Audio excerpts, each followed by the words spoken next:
En esta ocasión vamos a ver al poder legislativo. Según la teoría de la división de poderes, ningún ente en la República puede ser depositario de los tres poderes como ocurre en otros sistemas jurídicos. Aquí en México hay un control constitucional en donde el poder controla al poder, es decir, el poder legislativo es el creador de las normas jurídicas, el poder ejecutivo es el que las sanciona y las publica y el poder judicial es el que las hace valer.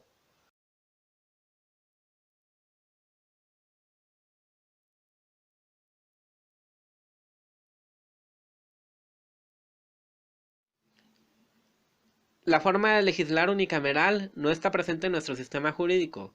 Esta Cámara Baja se compone de un Parlamento que discute la ley y las decisiones del presidente. El Parlamento es mediante representación popular. La forma de legislar bicameral está presente en nuestro sistema jurídico. Se compone de una Cámara Baja en donde los diputados discuten la ley y una Cámara Alta en donde los senadores discuten temas políticos, económicos y sociales, además de ratificar decisiones del titular del Ejecutivo.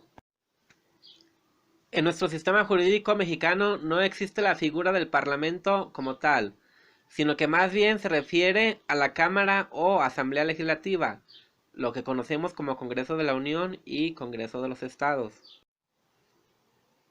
El Congreso de la Unión y los Estados son los encargados de elaborar las leyes mediante las etapas del proceso legislativo, además de vigilar y controlar el desempeño del Poder Ejecutivo. Ya se mencionó que el poder controla al poder. Existen tres poderes a saber: ejecutivo, legislativo y judicial. Además, existe un control constitucional en la separación de poderes, es decir, el poder controla al poder de la siguiente manera. El ejecutivo no puede tomar una decisión sin la aprobación del Senado, pero la Cámara de Diputados no puede publicar leyes, así como el Poder Judicial, quien es el encargado de hacerlas valer. En México existe una jerarquía normativa, donde la ley suprema es la Constitución Política de los Estados Unidos Mexicanos. A la par se encuentran los tratados internacionales siempre y cuando no contradigan la Carta Magna. En la siguiente esfera se encuentran las leyes federales, como la Ley de Amparo o Código de Comercio, etc. En el siguiente nivel se encuentran las leyes estatales, como el Código Civil, Ley de Justicia Alternativa, Código Penal, etc. Posteriormente se encuentran los reglamentos municipales, como el reglamento de tianguis, el reglamento para otorgar permisos, etc.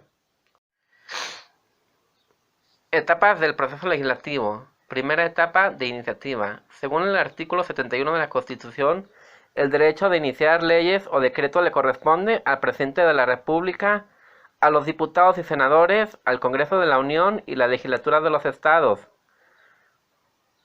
Segunda etapa de discusión.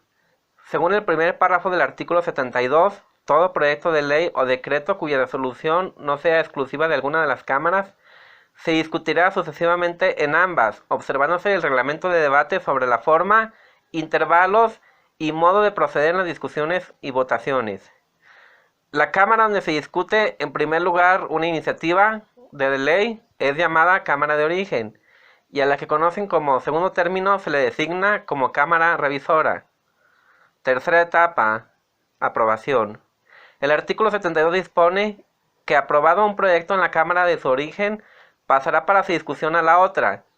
Si ésta lo aprobare, se remitirá al Ejecutivo, quien si no tuviere observaciones que hacer, lo publicará inmediatamente. Una vez que ha sido discutido, le sigue la aprobación. Esta etapa del proceso tiene por objeto la aceptación total o parcial del antedicho proyecto de ley. La aprobación deberá hacerse en la Cámara de Origen y luego en la revisora. Aprobado por ambas cámaras, el proyecto se remite al Ejecutivo para que lo sancione y lo publique. Cuarta etapa, sanción. La sanción es la que el presidente de la República acepta o desecha un proyecto de ley. Según la Constitución, se reputa como sancionado aquel proyecto que no sea devuelto con observaciones a la Cámara de Origen dentro de los siguientes 10 días hábiles, corriendo entre término y si hubiese el Congreso cerrado o suspendido sus sesiones, en cuyo caso la devolución deberá hacerse el primer día útil en que el Congreso esté reunido. La sanción puede ser total o parcial. El Ejecutivo solo podrá rechazar un proyecto de ley en una ocasión.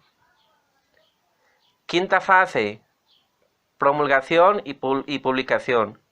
La promulgación es el acto por el cual el Ejecutivo aprueba en su forma y autoridad que ha cumplido con las formalidades anteriores y ordena su publicación. La publicación es el medio idóneo para que el conocimiento de la ley a quienes deban cumplirla.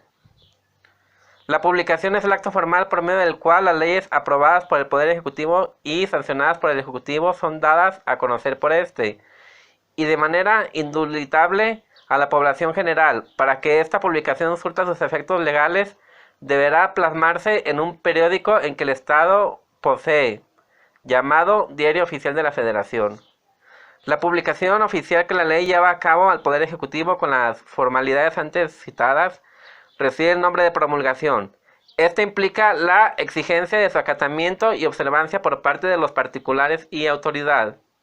La promulgación es la condición para que la ley sea aplicada y pueda hacerse efectivo el principio que señala.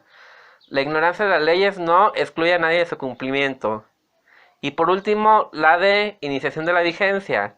Según dispone la Constitución Política de los Estados Unidos Mexicanos, las leyes surten efecto 3 días después de su publicación en el Diario Oficial de la Federación.